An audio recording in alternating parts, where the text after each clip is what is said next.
হবে না পাশে হবে গো আমার। প্রিয় দর্শক, এবার জেলের ভিতরে টিকটক ভিডিও করে আবারও ভাইরাল প্রিন্স মামুন। তার একটি ভিডিও সামাজিক যোগাযোগ মাধ্যমে ছড়িয়ে পড়ার পর ঠিক এমনটাই দেখা যাচ্ছে। বাংলাদেশের কিছু কিছু মানুষ টিকটকারদের নিয়ে এমন কিছু মন্তব্য করে থাকেন, সাধারণ মানুষের থেকে টিকটকাররা নাকি সম্পূর্ণই আলাদা হয়ে থাকেন, এদের ভাবভঙ্গি সম্পূর্ণই আলাদা, ঠিক এমনটাও দেখাও যায় ভিডিওতে। ধর্ষণের অভিযোগে গত কিছুদিন আগে কুমিল্লা থেকে টিকটকার প্রিন্স মামুনকে গ্রেপ্তার করেন ক্যান্টনমেন্ট থানা পুলিশ। গেল মঙ্গলবার ধর্ষণের মামলায় টিকটকার প্রিন্স মামুনকে রিমান্ডে নেওয়ার আবেদন জানিয়েছেন আদালতের ম্যাজিস্ট্রেট মামুনুর রশিদ। লায়লার অভিযোগ, একাধিকবার বিয়ের কথা বলেও মামুন বিভিন্ন অজুহাতে সময় ক্ষেপণ করতে থাকেন।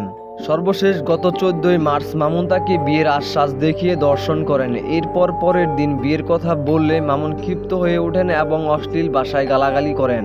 টিকটকার প্রিন্স মামুনের মা বাবার সাথে যোগাযোগ করা হলেও তারাও নাকি তাকে গালিগালাজ করেন। সুপ্রিয় দর্শক, প্রিন্স মামুনকে নিয়ে আপনার কি মতামত? লায়লার সাথে এমনটা করা কি ঠিক হয়েছে? আপনার মূল্যবান মতামতটি এখনই কমেন্টে জানিয়ে দিন।